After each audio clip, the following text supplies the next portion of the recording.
વંદે માતરમ મિત્રો, કેમ છો? મજામાં? આપણે બાયનરી ઓપરેશન એટલે કે દ્વિક ક્રિયામાં આગળ વધી રહ્યા છે. દ્વિક ક્રિયાના આપણે એક્ઝામ્પલ પણ જોયા, થોડાક હજી આગળ વધીએ. જોજો 8મું એક્ઝામ્પલ. ધારો કે A = n × n, એક ક્રમયુક્ત જોડ આપી છે n × n પર, અને ગણ A પર દ્વિક ક્રિયા A * B * C CD, AB * CD. એના માટે શું પહેલા જે ક્રમ છે એનો સરવાળો અને y માં જે ઘટકો છે એનો સરવાળો, મતલબમાં A + C અને B + D. આવી એક આપણને ક્રિયા આપી છે. હવે કરવાનું શું છે? તો સાબિત કરો કે તે સમક્રમી છે અને જૂથના નિયમનું પાલન કરે છે. મિત્રો, સમક્રમી અને જૂથના નિયમનું પાલન કરે છે એના માટે બહુ ક્લિયર વસ્તુ છે. જે તમને ગણ આપેલો હોય એ ગણ પરથી ઘટકો લઈ લો. એ ગણ પરથી ઘટકો લો. ધારો કે બે ઘટકો લઈએ આપણે, તો એ બે ઘટકો એક વખત આમ ચેક કરો, એક વખત ઉલટાવીને ચેક કરો. આ બે રીતે ચેક કરો. જો બંનેના જવાબ સરખા તો સમક્રમી છે. બરાબર? એ આપણે જોયું છે. હજી આમાં જોઈએ, જો આ n × n, આનો મતલબ શું થાય કે આપણે ક્રમયુક્ત જોડ લેવાની છે. કારણ કે n × n એ કાર્ટેશિયન થાય, અને કાર્ટેશિયન માટે તમે ક્રમયુક્ત જોડ પસંદ કરવી પડે. બરાબર છે? તો આપણે ક્રમયુક્ત જોડમાં જોઈએ. જો ધારો કે 1 2 અને 3 4 બે ક્રમયુક્ત જોડ લેવી પડશે, કારણ કે બે ઘટકો વચ્ચે તમારે ક્રિયા કરાવવાની છે. તો 1 2 and 3 4 belongs to n × n. n × n માંથી મેં બે ઘટકો લીધા, 1 2 અને 3 4. તમે ગમે તે લઈ શકો છો. 1 2 2 4 લઈ શકો છો, 1 2 2 3 લઈ શકો છો. જે લેવું હોય તે કોઈ પણ બે ક્રમયુક્ત જોડ તમારે લેવાની. બરાબર છે? હવે આ બે ક્રમયુક્ત જોડ વચ્ચે આ ક્રિયા કરાવી. તમે જોઈ શકો છો આ ક્રિયામાં પણ બે ક્રમયુક્ત જોડ માંગી છે. એટલે સીધી વાત છે, આપણને અહીંથી ખબર પડી જવી જોઈએ કે આ જે ગણ છે એમાં મારે બે ક્રમયુક્ત જોડ લેવી પડશે. શેના માટે? સમક્રમી ચેક કરવા માટે. બરાબર? તો આપણે 1 2 અને 3 4 લીધું. તો આના માટે આપણે ક્રિયા કરીએ તો ક્રિયા શું હતી? જે x યામ હોય એનો સરવાળો અને જે y યામ હોય એનો સરવાળો. તો x યામ એટલે 1 અને 3 એટલે 1 + 3, y યામ એટલે 2 અને 4 તો 2 + 4 એટલે કે આ થશે 4 અને આ થશે 6. એટલે આ જે ક્રમ લીધો એ ક્રમ આપણે ઉલટાવીએ તો 3 4 અને 1 2, તો x યામનો સરવાળો અને y યામનો સરવાળો. તો 3 + 1 અને 4 + 2, 3 + 1 એટલે 4 અને 4 + 2 એટલે 6. તો આ બંને ઇક્વલ થઈ ગયું 4 6 4 6. તો હું કહી શકું સ્ટાર A સમક્રમી છે. હવે આપણે જૂથનો નિયમ ચેક કરવો છે. કીધું છે ને અહીંયા જૂથના નિયમનું પાલન કરે છે તેવું આપણે સાબિત કરવું છે. તો જૂથના નિયમ માટે મારે ત્રણ ઘટકો જોઈશે. પણ ઘટક અહીંયા કયા છે? n × n. n × n મતલબમાં ક્રમયુક્ત જોડ લેવાની. કેટલી ક્રમયુક્ત જોડ લેવી પડશે? 3. તો અહીંયા લીધું. જો ધારો કે 1 2 3 4 5 6 belongs to n × n. તો એના માટે આપણે જો જૂથનો નિયમ ચેક કરવો હોય તો 1 2 3 4 અને 5 6 એમાં પહેલા મેં જૂથ લીધું છે 1 2 અને 3 4 નું. હું પહેલા આ બે વચ્ચે ક્રિયા કરીશ, એનો જે પણ જવાબ આવશે એનો આની સાથે ક્રિયા કરવાની. બરાબર?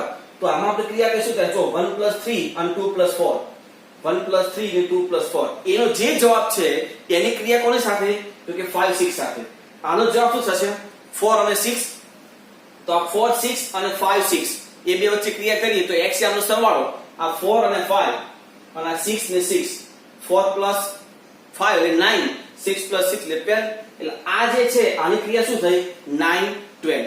હવે આપણે જૂથ બદલીએ તો પહેલા આ 1 2 સાઈડ પર રાખશું, 3 4 અને 5 6 વચ્ચે ક્રિયા કરશું. એનો જે જવાબ આવશે આગળ 1 2 રહેશે. એટલે એ બે વચ્ચે તમારે ક્રિયા કરવાની. તો પહેલા આ ક્રિયા કરશું તો 1 2 નું 1 2. આ બે વચ્ચે ક્રિયા શું થાય? તો x યામનો સરવાળો એટલે 3 + 5 અને 4 + 6. આ થશે 8 અને 10. તો 1 2 આ 1 2 અને 8 10. તો એ બે વચ્ચે ક્રિયા તો 1 અને 8, 2 અને 10. તો આ 9 અને 12. આગળ ઉપર જોઈએ તો 9 12, અહીંયા પણ 9 12. બંને જવાબ સરખો. જૂથ બદલવાથી પણ જવાબ તમને અહીંયા સરખો મળે છે. આનો મતલબ શું થયો? સ્ટાર A જૂથના નિયમનું પાલન કરે છે. એટલે મિત્રો આ રીતે તમે કોઈ પણ સંખ્યા લઈને સમક્રમી કે જૂથ ચેક કરી શકો છો. બરાબર? આપણે આગળ જોઈએ તો ગણ n પર A * B = a + 2b વડે વ્યાખ્યાયિત છે. સ્ટાર એ સમક્રમી છે, સ્ટાર એ જૂથના નિયમનું પાલન કરે છે તથા તટસ્થ કે વ્યસ્ત ઘટક મળતો હોય તો શોધો. એ લખ્યું છે તટસ્થ કે વ્યસ્ત ઘટક મળે એવો પ્રશ્ન પૂછે. ત્રણ પ્રશ્ન છે.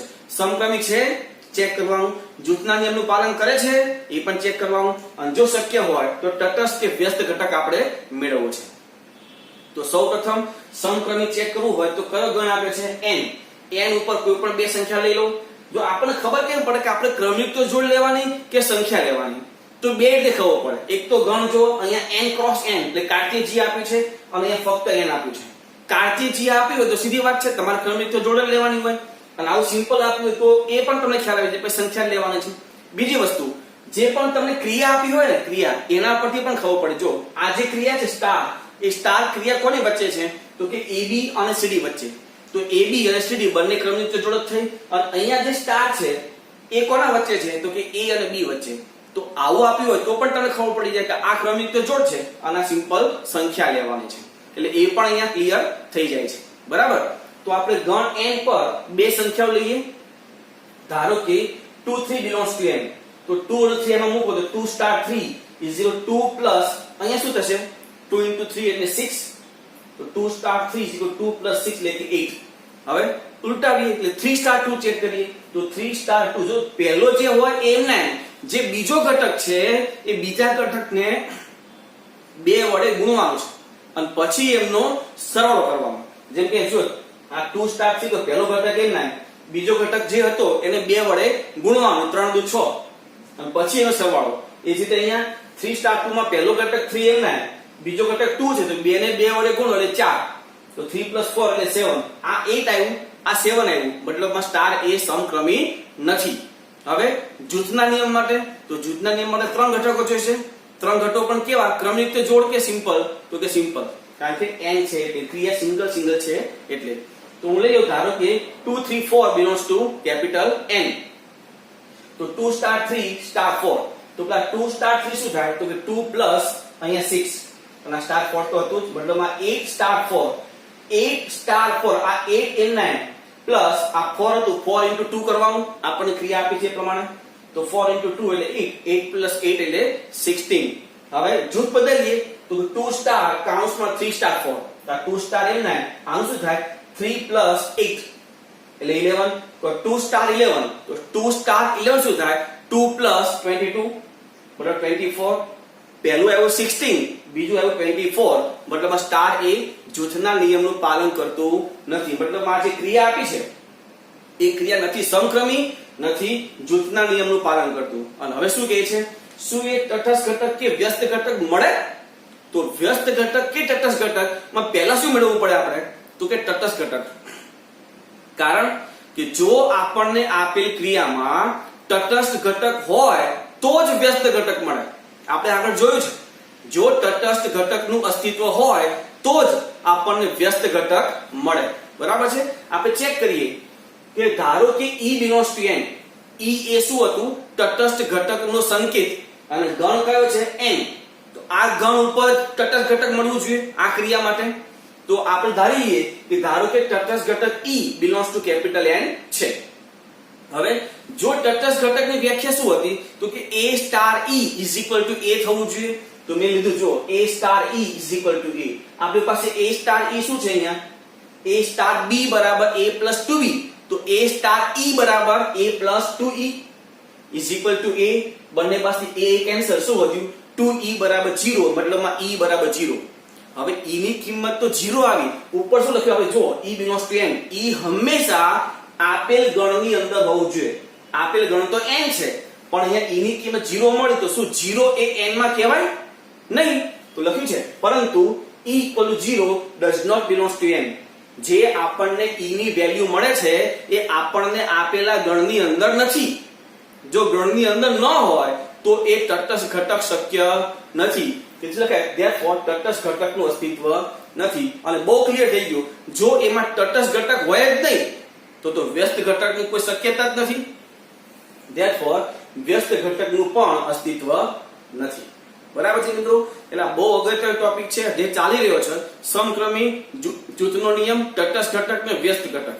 બરાબર, આ ખાસ તમે સમજજો. બરાબર. નેક્સ્ટ Z પર star A star B is equal to A plus B plus 1. જે બે ઘટકો લીધા હોય એ બંનેનો સરવાળો +1 આવી આપણી ક્રિયા છે.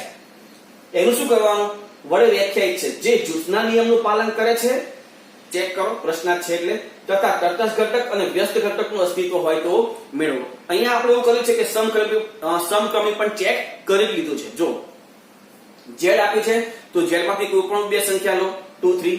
ધારો કે 2 3 belongs to z. 2 star 3 equal to 2 plus 3 plus 1 એટલે 6 અને 3 star 2 એટલે કે 3 plus 2 plus 1 એટલે કે 6. બંને જવાબ સરખા થઈ ગયા, મતલબ સ્ટાર એ સમક્રમી છે. આ ચેક કરવાનું કીધું નથી પણ આપણે અહીંયા સાથે સાથે લઈ લીધું છે. હવે જૂથનો નિયમ, તો જૂથના નિયમ માટે ત્રણ સંખ્યા જોઈએ છે. તો ધારો કે 2 3 4 belongs to z. તો જૂથ લઈએ, જો 2 star 3 એનું જૂથ, પછી star 4. તો 2 star 3 શું થાય? તો 2 plus 3 plus 1 એ જે આવે તે star 4. આ થશે 6. તો 6 star 4 અને 6 star 4 એટલે 6 plus 4 plus 1 એટલે કે 11. બરાબર. હવે જૂથ બદલીએ તો 2 star કૌંસમાં 3 star 4. તો આ 2 star આ શું થાય? 3 plus 4 plus 1 એટલે કે 8. બરાબર. 2 star 8 અને 2 star 8 શું થાય? તો કે 2 plus 8 plus 1 એટલે કે 11. એટલે આ પણ 11 અને આ પણ 11. બરાબર. સ્ટાર એ જૂથના નિયમનું પાલન કરે છે. સમક્રમી થઈ ગયું, જૂથનો નિયમનું પાલન કરે છે એવું થઈ ગયું. હવે શું ચેક કરવાનું હતું કે ભાઈ તટસ્થ ઘટક અને વ્યસ્ત ઘટકનું અસ્તિત્વ હોય તો મેળવો. ચેક કરીએ, ખબર કેમ પડશે કે તટસ્થ ઘટક કે વ્યસ્ત ઘટકનું અસ્તિત્વ છે કે નહીં? તો પહેલા શું મેળવવું પડશે? તટસ્થ ઘટક. કારણ કે તટસ્થ ઘટકનું અસ્તિત્વ હશે તો જ વ્યસ્ત મળશે. તો પહેલા આપણે તટસ્થ ઘટક ચેક કરીએ. જો કઈ રીતે ચેક કરાય તે.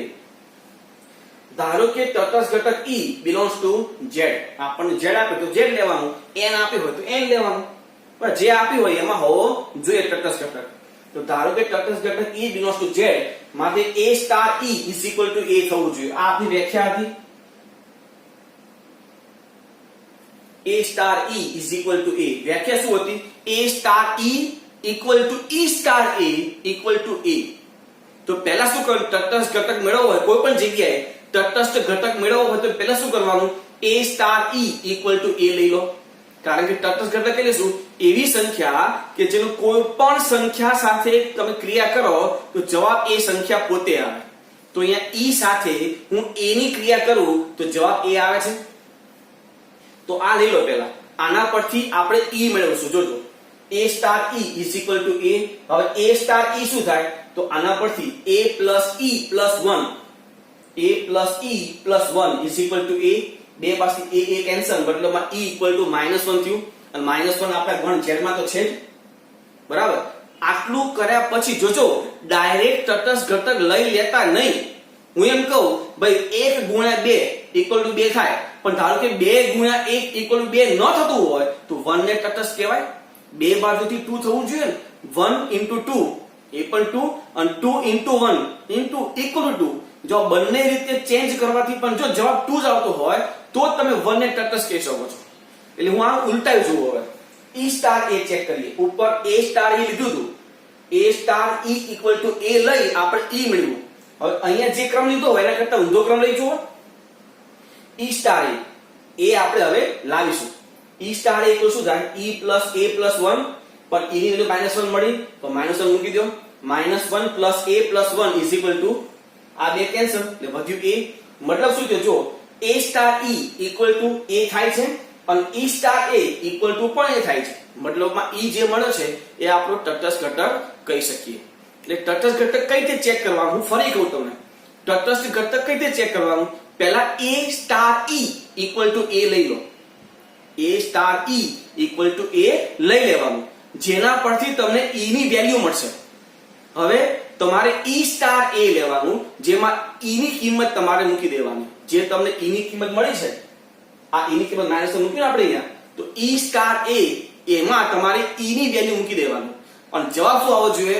Small a. જવાબ શું આવવો જોઈએ? Small a. જો આવી જાય તો તમે કહી શકો ભાઈ E equal to -1 એ તટસ્થ ઘટક છે. બરાબર. અને હવે જો તટસ્થ ઘટક મળતું હોય તો બહુ ક્લિયર છે, વ્યસ્ત ઘટક મળે અને મળે. તો હવે આપણે વ્યસ્ત ઘટક મેળવીએ. બરાબર. અહીંયા A અને B બે ઘટકો છે આપણે ધારી લઈએ. ધારો કે small b A small a નો વ્યસ્ત ઘટક છે. b એ a નો વ્યસ્ત છે. આપણી પાસે ક્રિયા શું છે? જો b એ a નો વ્યસ્ત હોય, સમજો b એ a નો વ્યસ્ત હોય તો a અને b વચ્ચેની ક્રિયા શું થાય? તટસ્થ ઘટક. આ સમજવા માટે આપણે એક ઉદાહરણ લઈએ. ધારો કે 2 અને 1/2 ગુણાકાર માટે હું વિચારું છું. 2 અને 1/2 આ 1/2 એ 2 નો વ્યસ્ત હોય. 1/2 એ 2 નો વ્યસ્ત હોય તો આ બંનેનો ગુણાકાર શું થાય? તો કે 1, કારણ કે ગુણાકાર માટે તટસ્થ ઘટક જે આવે તે જ આવે. એટલે બે વ્યસ્ત ઘટકોનો તમે ક્રિયા કરો તો જવાબ શું આવે? એ ક્રિયા માટેનો તટસ્થ ઘટક. હું 2 અને 1/2 નો ગુણાકાર કરું છું તો ગુણાકારનો તટસ્થ ઘટક જે હશે એ જવાબ આવશે. તો અહીંયા b એ a નો વ્યસ્ત છે એટલે a અને b બંને એકબીજાના વ્યસ્ત થયા. તો આ બે વચ્ચે હું ક્રિયા કરીશ તો જવાબ શું આવશે? તો કે એ જે ક્રિયા હશે એનો તટસ્થ ઘટક અને એનો તટસ્થ ઘટક e એટલે કે -1 છે. મતલબ ત્યાં લખી શકું a star b e. a star b એટલે તો કે a + b + 1 અને e એટલે -1. આપણે અહીંયા -1 લખીશું. આ a + b + 1 = -1.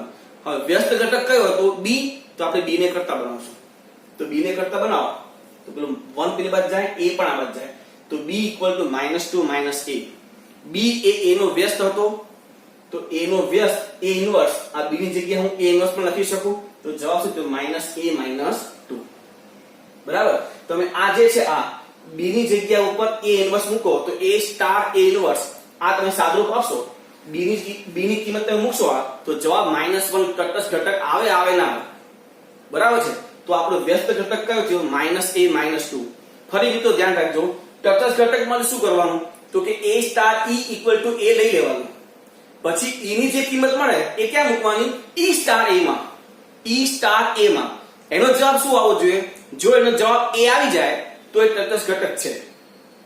હવે વ્યસ્ત ઘટક માટે શું કરવાનું? તો કે ધારી લેવાનું. ધારો કે b એ a નો વ્યસ્ત છે.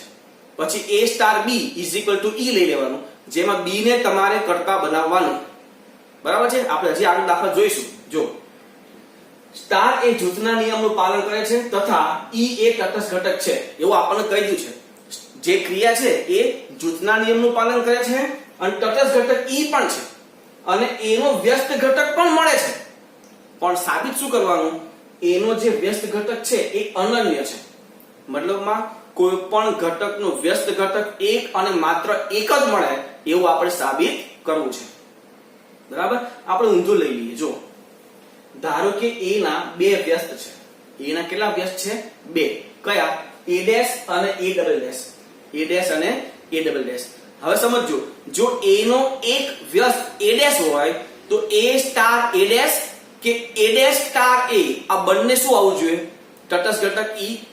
a સ્ટાર a' કે a' star e a = e. હવે જો a ડબલ ડેશ એ પણ સ્મોલ a નો વ્યસ્ત ઘટક હોય તો શું લખાય? તો કે a star a double dash અથવા a double dash star a. આનું પણ મૂલ્ય શું આવવું જોઈએ? e. બરાબર. હવે જોજો, હવે આપણે શરૂ કરીએ a ડેશ થી. હવે જો e તટસ્થ ઘટક હોય તો a ડેશ સાથે હું e નું ક્રિયા કરું એટલે કે a ડેશ સ્ટાર e. આનો જવાબ શું આવે? a ડેશ જ આવે કારણ કે e તો તટસ્થ છે. તો a dash = a dash star e આવું લખી શકું. કારણ કે e કેવો છે? તટસ્થ સાથે તમે કોઈ પણ ઘટકની ક્રિયા કરો જવાબ તે ઘટક પોતે જ આવે એટલે આ ઘટક a ડેશ જ છે. તો a ડેશ ની જગ્યાએ મેં શું લખ્યું? a dash star e. કેમ? જોજો પેલા. હવે આ જે e છે આ e એ બંનેમાંથી હું કોઈ પણ ક્રિયા, ધારો કે આ બે લખું, આમાંથી કોઈ એક લખું અથવા આમાંથી કોઈ એક, મેં આ e જે છે e આ e તેના સ્થાન ઉપર મેં શું લખ્યું? a star a double dash. એટલે કે આ છે ને e ના સ્થાન ઉપર લખી શકું ને a star a double dash. એટલે એ e ની જગ્યા ઉપર મેં લખ્યું છે a star a double dash. હવે સ્ટાર એ જૂથના નિયમ તો પાલન કરે જ છે, લખ્યું જ છે ઉપર. તો જૂથ બદલી કાઢો. a dash star a star a double dash. પણ a ડેશ સ્ટાર a એકબીજાના વ્યસ્ત છે. જવાબ e. તો e star a double dash. હવે e તો તટસ્થ છે તો તટસ્થ ઘટકનું a ડબલ ડેશ સાથેની ક્રિયા જવાબ શું આવે? a double dash. આ થયું શું? જુઓ, a dash = a double dash. તો a ડેશ અને a ડબલ ડેશ આ તો ઇક્વલ જ છે. આ બે હતા શું? તો કે a ના વ્યસ્ત. તો a ના વ્યસ્ત આપણે જે ધારેલા હતા કયા? a ડેશ અને a ડબલ ડેશ બંને ઇક્વલ જ છે, બંને એક જ છે. તો હું એવું કહી શકું ભાઈ a નો વ્યસ્ત એક જ મળે. તો ભલે 50 ધારો પણ 50 એ 50 કેવા આવવાના? સરખા. તો હું કહી શકું therefore a ને અનન્ય વ્યસ્ત ઘટક મળે. બરાબર છે. આગળ ગણ R પર a star b is equal to a plus b minus ab whole square. બહુ મસ્ત દાખલો છે, સમજવામાં ધ્યાન રાખજો, બહુ મસ્ત દાખલો. a star b is equal to a plus b minus ab whole square એ સમક્રમી છે પરંતુ જૂથના નિયમનું પાલન કરતું નથી. હવે આ સમક્રમી અને જૂથનો નિયમ એ તો તમારા માટે બહુ સિમ્પલ થઈ જવું જોઈએ. સંખ્યા જ લેવાની છે અને જે ક્રિયા કીધી છે તે ક્રિયા કરવાની છે, બસ. એટલે આ બે તમારા માટે બહુ સિમ્પલ થઈ જવું જોઈએ. હવે પ્રશ્ન તમારા માટે એક જ લેવો જોઈએ કે તટસ્થ ઘટક અને વ્યસ્ત ઘટક. આ તટસ્થ ઘટક અને વ્યસ્ત ઘટક કઈ રીતે મેળવવું એ તમારે ખ્યાલ આવવો જોઈએ. એ જોજો ખાસ. એટલે જૂથના નિયમનું પાલન કરતું નથી તેમ સાબિત કરો તથા તેને તટસ્થ અને વ્યસ્ત ઘટક મેળવો.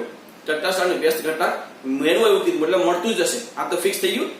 જોજો હવે આપણે પહેલા સમક્રમી ચેક કરી લઈએ અને ગણ છે R. તો ધારો કે 2 3 belongs to R, તો 2 સ્ટાર 3 શું કીધું છે? a star b is equal to a plus b minus ab whole square. સમજો 2 સ્ટાર 3 = 2 plus 3 minus એ બંનેનો ગુણાકારનો સ્ક્વેર, એટલે 2 અને 3 નો ગુણાકાર 6 અને 6 નો સ્ક્વેર, એટલે 5 - 36 એટલે -31. હવે 3 સ્ટાર 2 તો 3 plus 2 minus 6 સ્ક્વેર, તો 3 plus 2 એટલે 5 minus 36 એટલે 5 minus 36 એટલે -31. એટલે આ પણ -31, આ પણ -31, બંને સરખું થયું. therefore સ્ટાર એ સમક્રમી છે. બરાબર છે. એટલે સરસ મજાનો દાખલો છે જે આગળ હજી આપણે વધવાનું છે, પણ તમે પહેલા આટલું લખી લો. આગળ જોઈએ મિત્રો. હવે તો આગળ જોશો આ જ એક્ઝામ્પલમાં આપણે ક્રિયા કેવી છે, તો કે a star b is equal to a plus b minus ab whole square, જે અહીંયા સમક્રમી સાબિત કરી દીધું છે આપણે. હવે જૂથના નિયમ માટે ત્રણ ઘટકો લઈશું. તો ધારો કે 2 3 4 belongs to R, 2 star 3 star 4, તો 2 સ્ટાર 3 એટલે 2 plus 3 minus 6 સ્ક્વેર અને સ્ટાર 4 એટલે 5 minus 6 એટલે -31. મતલબમાં જોજો -31 સ્ટાર 4 સંખ્યા ગમે તેટલી મોટી આવે, આપણી પાસે કેલ્સી છે, આપણે સાદુરૂપ આપી શકીએ છીએ. તો આની ક્રિયા શું થાય જોજો, -31 + 4 માઈનસ એ બંનેનો ગુણાકાર હોલ સ્ક્વેર, એટલે -31 + 4 માઈનસ આ બંને ગુણાકાર, એટલે -31 × 4 આખાનો સ્ક્વેર. તો મેં સાદુરૂપ આપી દેજો. મેં સાદુરૂપ આપી અને એ જવાબ લખ્યો છે -15403. બરાબર, -15403. હવે જૂથ બદલીએ. અહીંયા 2 અને 3 નું જૂથ હતું, અહીંયા 3 અને 4 નું જૂથ કરીએ. તો 2 સ્ટાર કૌંસમાં 3 સ્ટાર 4, તો 2 સ્ટાર આ 3 સ્ટાર 4 શું થાય, તો કે 3 + 4 માઈનસ આ બંનેના ગુણાકારનો સ્ક્વેર, એટલે કે 12 નો સ્ક્વેર. તો આ થશે 2 સ્ટાર. આ તમે કરશો 3 + 4 એટલે 7 માઈનસ 144, તો એ -137 થશે. 2 સ્ટાર -137 એની ક્રિયા કરો તો 2 - 137 માઈનસ એ બંનેના ગુણાકારનો સ્ક્વેર, બંનેનો ગુણાકાર થશે -274 એનો સ્ક્વેર. આનું તમે સાદુરૂપ આપો તો -75221. તો જો આ ઉપરનું આવે છે -15403 અને આ આવે છે -75221. બંને અલગ અલગ છે. મતલબ સ્ટાર એ જૂથના નિયમનું પાલન કરતું નથી. બરાબર. હવે આગળ આપણે તટસ્થ અને વ્યસ્ત જોવું હતું. તો ગણ કયો આપેલો હતો આપણને? R. તો આપણે તટસ્થ ઘટક R ઉપર લઈ લઈએ, ધારી લઈએ. તો જો હવે ધારો કે તટસ્થ ઘટક E belongs to R માટે a star is equal to a આપણે લીધું. જોજો a star is equal to a લઈ લઈએ છે, જેના પરથી આપણને E ની વેલ્યુ મળશે અને એ E ની વેલ્યુ ક્યાં મૂકવાનું? E સ્ટાર A માં. અહીંયા જે ક્રમ લીધો છે એના કરતા ઊંધા ક્રમમાં એ E ની વેલ્યુ મૂકીને ચેક કરવાનું. જવાબ શું આવવો જોઈએ? Small a. જો જવાબ સ્મોલ a આવે છે તો એ E ની વેલ્યુ તમે તટસ્થ ઘટક કહી શકો છો, નહીં તો કહેવાય નહીં. આ ચેક કરવાનું ભૂલાય નહીં, ખાસ જોજો. તો a star E is equal to a. a star E એટલે a plus e minus ae whole square is equal to a. બે બાજુથી a કેન્સલ અને આ જે વધે શું છે? આ e minus a square e square, જેમાંથી e કોમન લેવું છે, e અને 1 minus a square e square. તો આના પર શું થાય? e બરાબર 0 અને અહીંયા e બરાબર 1/a square. 1/a તો belongs to r છે, તો ત્યાં આપણને e ની વેલ્યુ કઈ મળશે? 1/a square. જ્યાં a belongs to r હોવાથી e ની વેલ્યુ સ્પષ્ટ આપણને મળતી નથી, કારણ કે a belongs to r તો વ્યાપક થઈ ગઈ. તમે એની કોઈ પણ કિંમત લઈ શકો છો. એટલે તટસ્થ ઘટક e ની વેલ્યુ 1/a² જે સ્પષ્ટ આપણે કહી શકતા નથી, અને તટસ્થ ઘટક એ હંમેશા સ્પષ્ટ જ હોય કે ભાઈ આ જ એનો તટસ્થ ઘટક છે, એ વ્યાપક હોય નહીં. મતલબમાં e = 1/a² એ આપણે સ્વીકારી શકતા નથી. તેથી આમાં એક જ વેલ્યુ મળે, e = 0, જે સ્પષ્ટ છે. એટલે e = 0. જે હવે ચેક ક્યાં કરશું તો કે a* e લીધું છે, તો હવે e*a, તો e*a = e + a - ea², જેમાં e ની જગ્યા ઉપર 0 મૂકી દો તો આ 0 અને આ પણ 0, વધ્યું શું? સ્મોલ a, તો સ્મોલ a મળી ગયો આપણને. તો શું કહી શકો? therefore e = 0 એ તટસ્થ ઘટક છે. હવે તટસ્થ ઘટક છે તો વ્યસ્ત ઘટક તો મળવાનો જ છે, એમાં કોઈ શંકા જ નથી. તો ધારો કે b એ સ્મોલ a નો વ્યસ્ત છે. જો b એ સ્મોલ a નો વ્યસ્ત હોય તો શું થવું જોઈએ? a*b = e થવું જોઈએ. a*b = e, જેમાં a*b એટલે તો કે a + b - ab² = e એટલે 0. હવે આપણે મેળવવાનું શું? a કે b? તો કે b. કેમ b? કારણ કે b એ શું છે? સ્મોલ a નો વ્યસ્ત.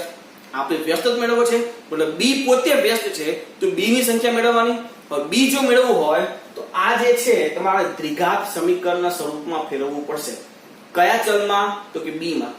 કે b પર આધારિત દ્વિઘાત સમીકરણમાં ફેરવવું પડે. મતલબ b² ઉપર પહેલા લખો, a² b². હવે a માઈનસ છે તો માઈનસ કોમન લો એટલે આ બંને માઈનસ થઈ જાય, એટલે a² b² - b - 0. આપણી પાસે એક સમીકરણ છે, દ્વિઘાત સમીકરણ ઉકેલવાની રીત. x = -d ±√δ/2a.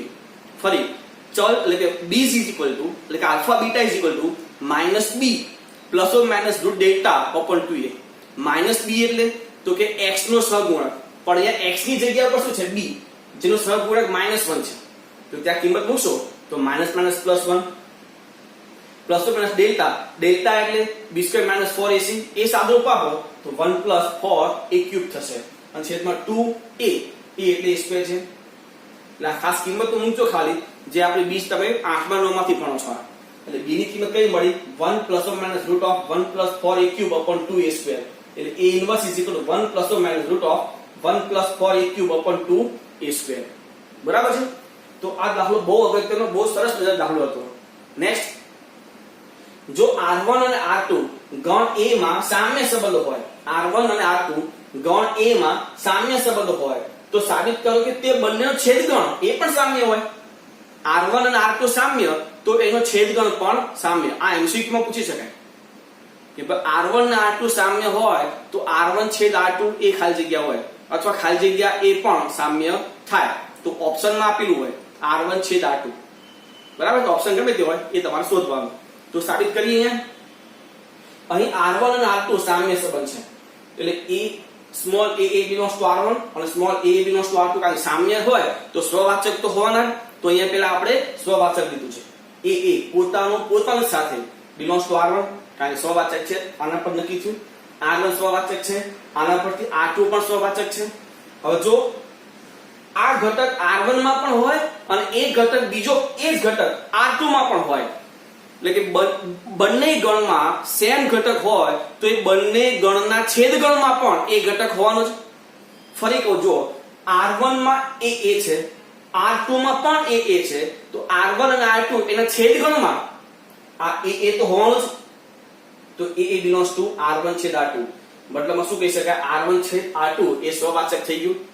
હવે સમમિત માટે તો જોજો, AB belongs to R1/R2. આપણે ધારી લઈએ છે કે AB belongs to R1/R2. આપણે લાવવાનું શું? કે BA belongs to R1/R2. આ લાવવાનું ને, કારણ કે આપણે સમમિત પર શું કરવું પડે? એક ક્રમની જોડ લેવાની, અને એને ઉલટાવાથી પણ જો એ અંદર હોય તો આપણે કહી શકીએ કે ભાઈ એ સમમિત છે. તો AB belongs to R1/R2. હવે AB એ R1/R2 માં હોય, આનો મતલબ એ થાય કે AB એ R1 અને R2 બંનેમાં હોવું જોઈએ.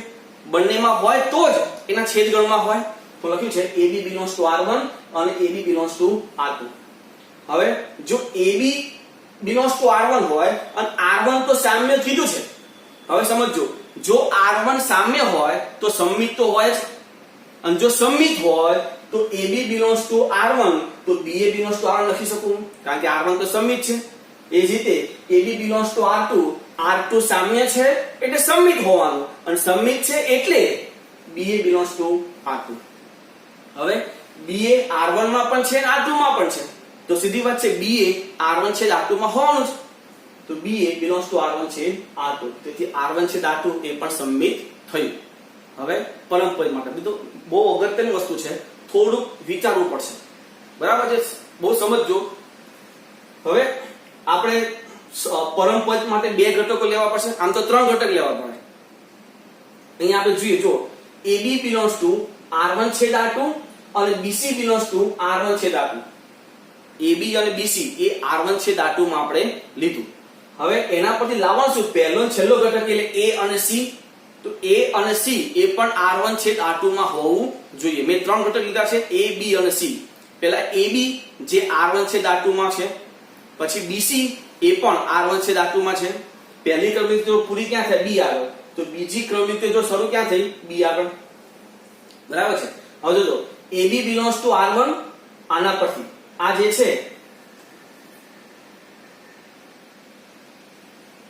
છે એના પરથી હું કહી શકું કે AB એ R1 માં પણ હોય અને R2 માં પણ હોય તો જ એના છેદમાં હોવાનું અને એ જ રીતે આના પરથી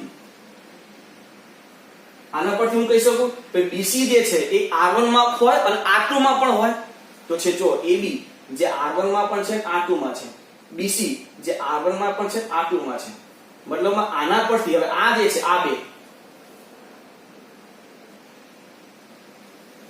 R1 સામ્ય છે એટલે પરમપરિત તો હોવાનું છે જો R1 પરમપરિત હોય તો આના પર શું લખાય AB belongs to R1 અને BC belongs to R1 તો આના પરથી હું કહી શકું R1 પરમપરિત હોય તો A અને C એ પણ belongs to R1 હોય છે એ જ રીતે આના પરથી A અને C belongs to R2 હવે AC belongs to R1 અને AC belongs to R2 તો સીધી વાત છે AC belongs to R1 છેદ R2 therefore R1 છેદ R2 એ પરમપરિત છે સ્વવાચક છે સમિત છે પરમપરિત છે મતલબમાં R1 છેદ R2 એ સામ્ય થાય બરાબર બહુ સરળ દાખલો છે ખાસ ધ્યાનપૂર્વક તમે સમજજો બરાબર નેક્સ્ટ ગણ A પર XY R UV બે ક્રમિક જોડ છે XY અને UV ઇઝ ઇક્વલ ટુ શું થાય જોજો X અને V નો ગુણાકાર એટલે પહેલી જે ક્રમિક જોડ છે એનો x યામ અને બીજી જે ક્રમિક જોડ છે એનો y યામ એનો ગુણાકાર x અને v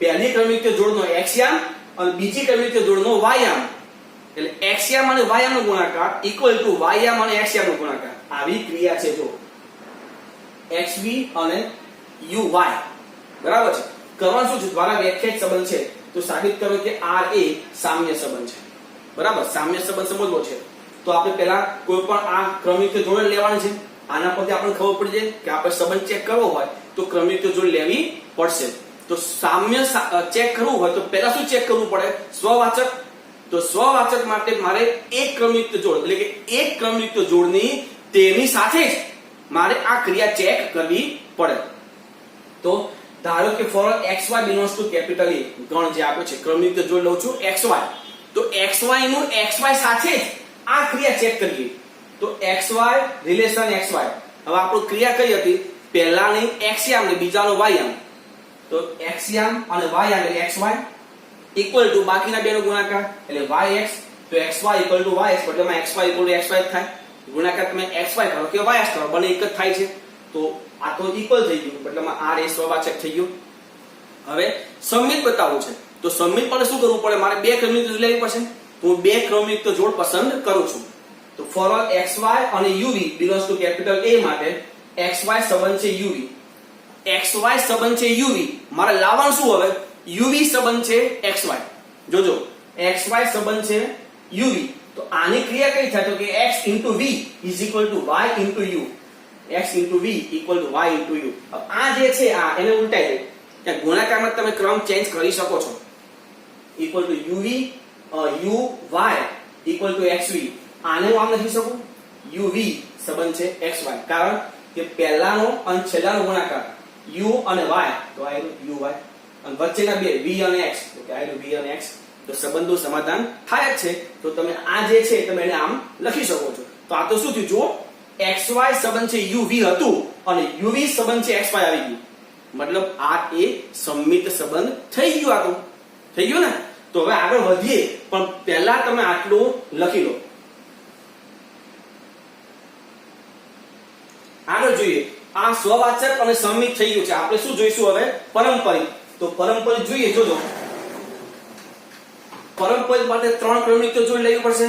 તો ધારો કે xy uv અને ab belongs to capital A માટે, તો પહેલા આપણે લઈએ પહેલી બે xy અને uv. એના માટે શું લખાય? પહેલાનો અને છેલ્લાનો ગુણાકાર xv equal to uy. બરાબર. હવે બીજું અને ત્રીજું એટલે કે uv સંબંધ છે ab, તો આમાં શું થાય?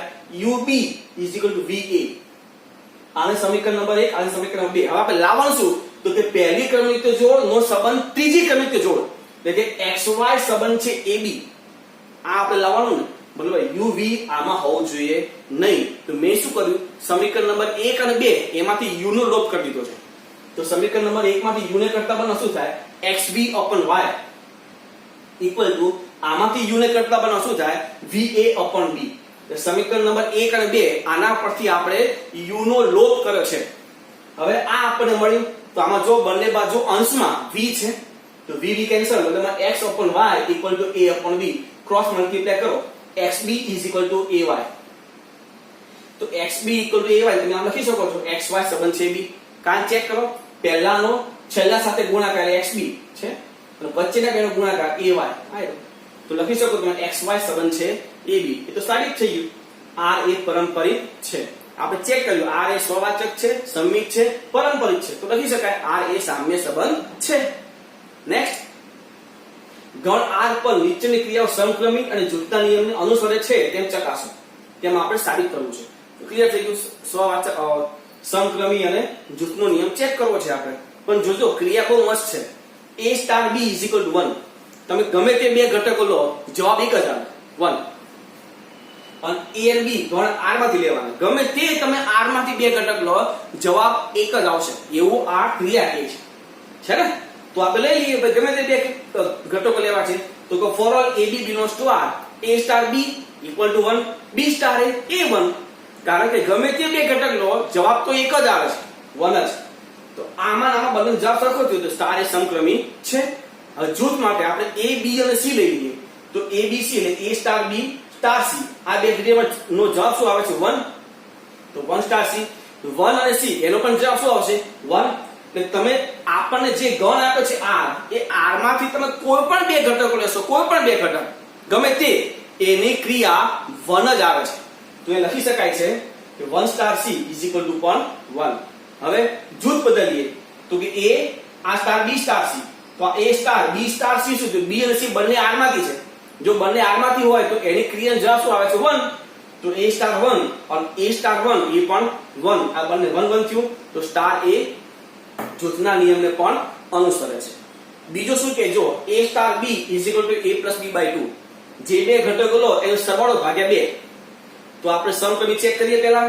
તો 2 અને 3 બિલોંગ્સ ટુ આપણે આ લઈએ. તો 2 સ્ટાર 3, તો 2 plus 3 by 2 એટલે કે 5 by 2. અને 3 સ્ટાર 2, તો 3 plus 2 by 2 એટલે કે 5 by 2. બંને જવાબ 5 by 2 5 by 2. મતલબ સ્ટાર એ સમક્રમી છે. હવે જૂથના નિયમ માટે, તો જૂથના નિયમ માટે 2 3 4 ત્રણ ઘટક લેવા પડશે r માંથી. તો 2 સ્ટાર 3 સ્ટાર 4. આનું શું થશે? 2 plus 3 by 2 એટલે 5 by 2. તો 5 by 2 સ્ટાર 4. તો 5 by 2 સ્ટાર 4 એટલે તો કે 5 by 2 plus 4 આખા છેદમાં 2. તો 4 દુ 8 વત્તા 5 એટલે 13 અને 2 નીચે ગુણાય એટલે 4, 13 by 4. હવે જૂથ બદલીએ. 2 સ્ટાર 3 સ્ટાર 4. આ 3 સ્ટાર 4 શું થાય? તો 3 plus 4 by 2 એટલે 7 by 2. તો 2 સ્ટાર 7 by 2. આનું શું થાય? 2 plus 7 by 2 આખા છેદમાં 2. તો 2 ગુણ્યા 2 4, 4 વત્તા 7 એટલે 11 છેદમાં 4. એટલે આ 13 by 4 અને આ 11 by 4. બંને જવાબ સરખા થતા નથી. મતલબમાં સ્ટાર એ જૂથના નિયમને અનુસરતું નથી. બરાબર છે મિત્રો. બીજા બે દાખલાઓ જે છે એ એમસીક્યુ, ઇન શોર્ટ એસક્યુ માં પણ કામ લાગશે. એસક્યુ એટલે શોર્ટ ક્વેશ્ચન. શોર્ટ ક્વેશ્ચન એટલે એક માર્ક્સના જે સવાલ પૂછાય છે એમાં પણ આ કામ લાગે છે. એમાં આ તો વ્યાપકપણે પહેલા હું કહી દઉં, પછી આપણે આના તરફ જઈએ.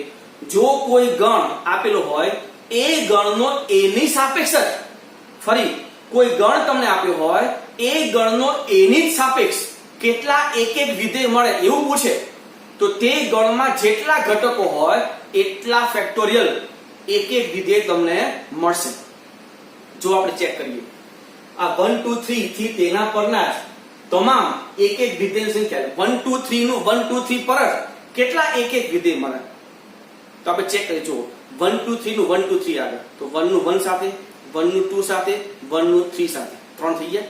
હવે 2 નું તો 2 નું 1 સાથે 2 નું 2 સાથે અને 2 નું 3 સાથે.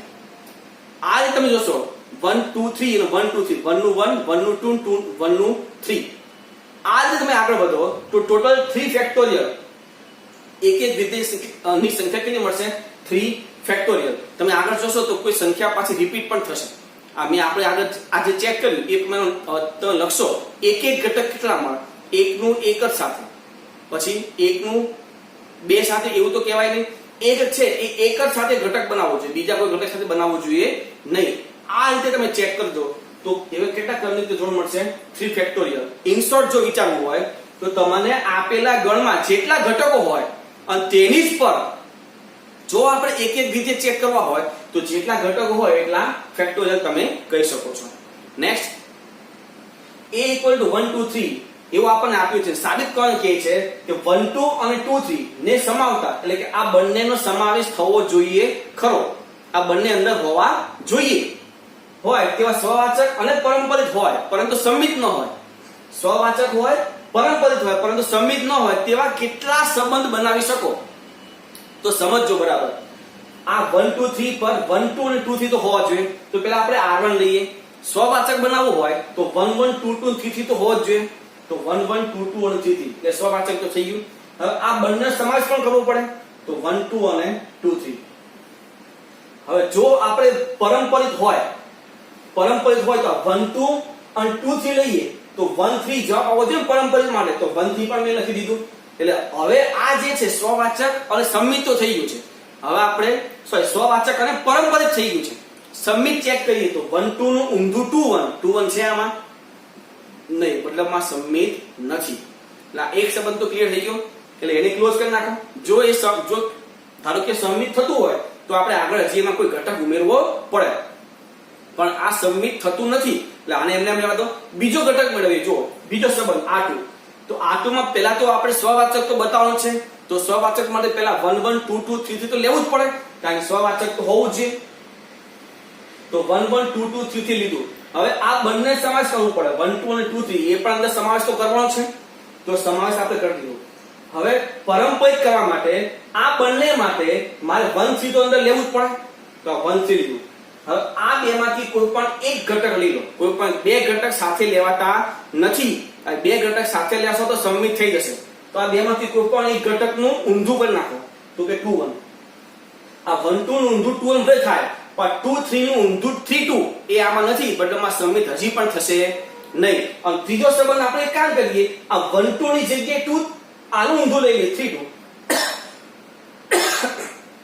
આ 1 2 છે એ 1 2 નું ઊંધું 2 1 થાય પણ 2 1 ની જગ્યાએ આપણે જો 3 2 લઈએ બંને એકી સાથે લેવાતું નથી.